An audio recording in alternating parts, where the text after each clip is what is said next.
Alrighty everybody, welcome back to Let's Play Mega Man. Thank you for tuning in, I might add, because these videos not very popular. Anyway, in this episode we're going to go after Cutman, which is actually probably the easiest stage in the game.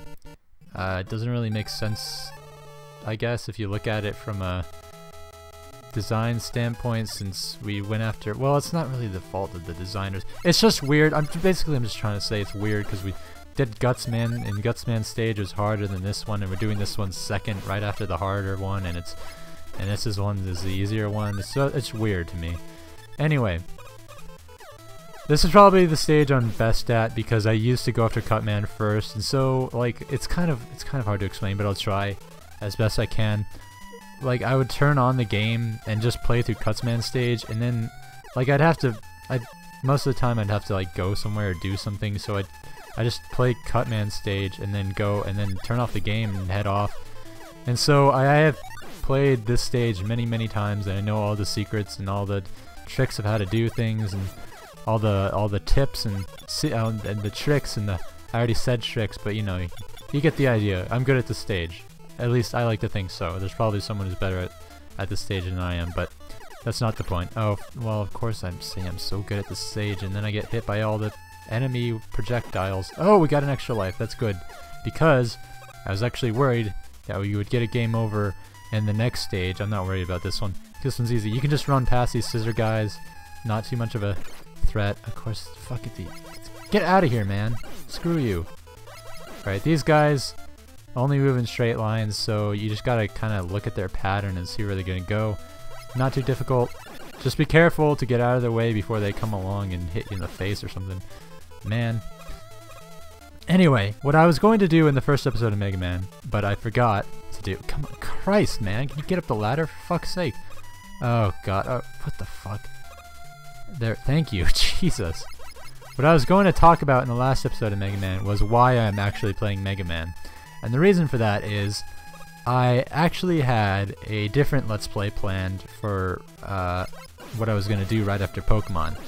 The only thing was, it was another RPG. And I'm not going to tell you what it is because that would spoil the surprise.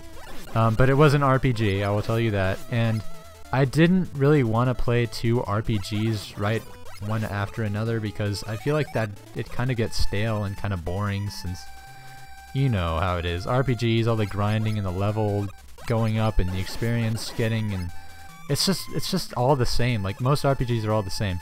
So, well, I mean, this one's the one that I wanted to do was very near and dear to me, and it's kind of one of the more unconventional RPGs. Fuck's sake.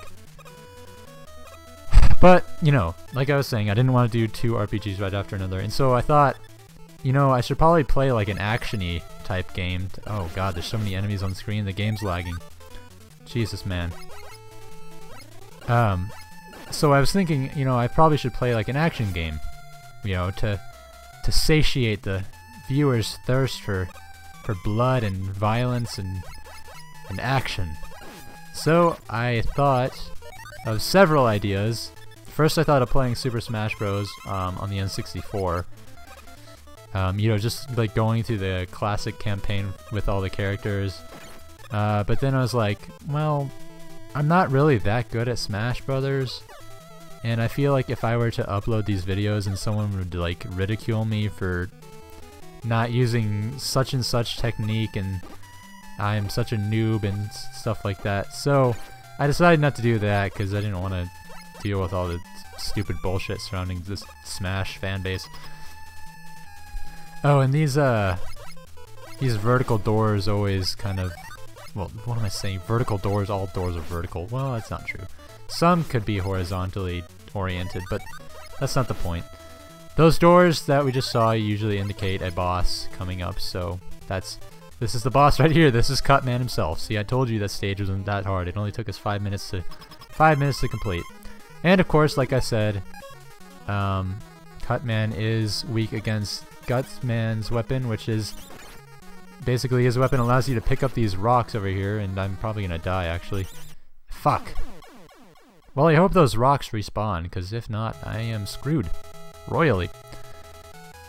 Yeah, so basically you just gotta pick up those rocks with Gutsman's ability. That's hard to say, Gutsman, that's a weird name. Guts. He's got like an S in the middle of his name, and then when using the possessive apostrophe S, it just adds another S, and it's just weird.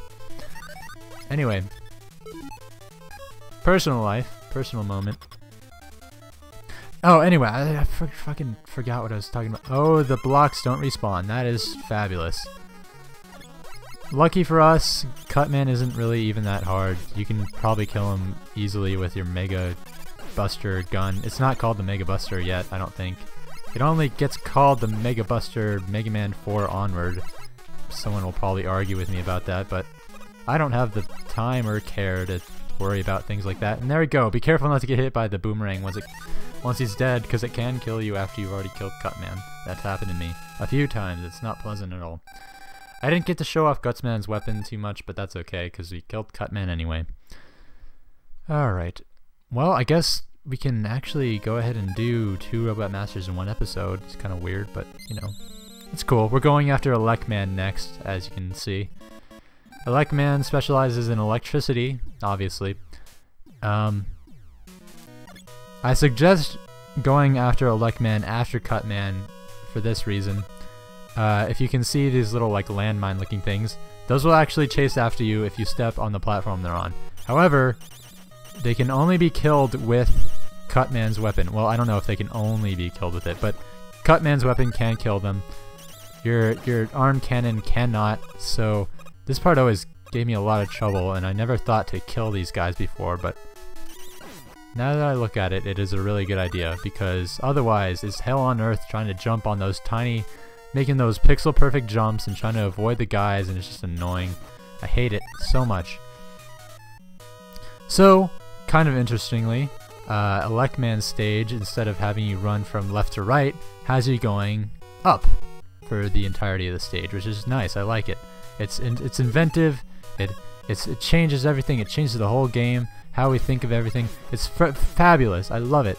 I love you, Elecman, even though your stage gives me a little bit of trouble because of that one jump in particular that always screws me over because I'm a greedy bastard. There is one jump in the stage where you can actually get a health pickup, but then you have to make like a tricky jump after that, and then I always mess up, and I used to be able to do it, but I can't anymore. And of course you got the disappearing blocks here, which is annoying.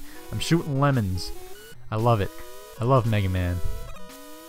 Of course I say that, but then I only love Mega Man until it gets hard. See, that's the health pickup I'm talking about. Luckily I don't really need it, but if you did need it, you would have to jump down there and then jump into the little crevice in the side of the wall, and then kind of make like this tricky jump, making sure not to hit your head on the top of the ceiling of that crevice. It's just tricky dicky. They trick you into getting down there, and then you think, well, how the hell am I gonna get out of here? And you gotta make that tricky jump, and I don't like it. I hate these floating green guys. Green guys, yes, they suck. These elect beams. Ah, shit. I thought I could outrun it, but I couldn't. You know, as you just saw, they will not kill you, but they will take away a chunk of damage. So, chunk of health.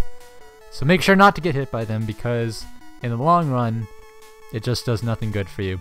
And this is the reason why you want to go after Elecman after clearing Gutsman. These blocks right here can only be cleared using Gutsman's weapon or Elecman's weapon, which doesn't really make sense because you need Elecman's weapon. You need to beat the stage to get Elecman's weapon, and then you gotta only get the blocks by using Elecman's weapon. It just doesn't make sense. But that thing that we just picked up was the magnet beam. And basically what that'll allow us to do is it doesn't change our color, which kind of sucks, but it'll allow us to make our own platforms, and that will come in handy eventually, but not yet. I can't really use it for much right now. Of course, gotta kill these guys because they're annoying as hell, and I'm not getting any weapon energy, which is kind of unfortunate, but oh well. Ooh, I hate this. I hate this. I'm not patient enough, because they kind of, like, the elect beams in the stage kind of like linger a little bit. Be careful about this one, because last time I played the stage I didn't realize that was there. They kind of linger, you know, after the sound ends, and they kind of just stay there for a little bit, and it always trips me up. Oh, I didn't want that. Okay. go to the Mega Buster arm cannon thing, whatever it's called. This always gives me sweaty palms, man. I hate this. Okay, thank God. At the end of the stage too, the designers just want to be dicks, and they put this one of those jumpy mans at the top. Yeah, this guy right here. Fuck this guy. I hate this enemy so much. Ah, fuck. They take away a third of your health. It's ridiculous. Literally a third of your health. I've done the math. And I don't think there's any way I'm gonna beat LetsPlayAmen with this little health, because LetsPlayAmen, without the proper weapon to use against him, is probably the most difficult Robot Master in the game. Well, actually I take that back. Well, I don't know. Generally speaking, LetsPlayAmen is the hardest Robot Master. Personally, I find Fireman a bit harder, but, you know, I don't know. It's just because I don't understand his pattern. LetsPlayAmen's Beam. Yeah, I'm dead. I'm just gonna give up.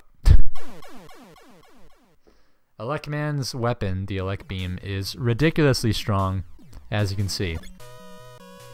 And since we already got to the, you know, that vertical door that I was talking about, we don't have to start the stage from the beginning, luckily. We could just start from right here, inside the boss chamber. So, if you haven't picked up by now, LetsPlayAmen is of course weak to Cutman's weapon, the scissor boomerang or the cut boomerang or whatever. I don't know what it's called. I would need the manual for that, but I don't have the manual, nor do I have the actual NES game. I'm playing this on the Virtual Console. Okay. And of course with the cut boomerang or the scissor boomerang, whatever you want to call it, only takes 3 hits to kill him, which is nice. And with that, we inherit his power, the Beam, which is probably my favorite weapon in the game. It serves a multitude of purposes. It's fantastic. I love it.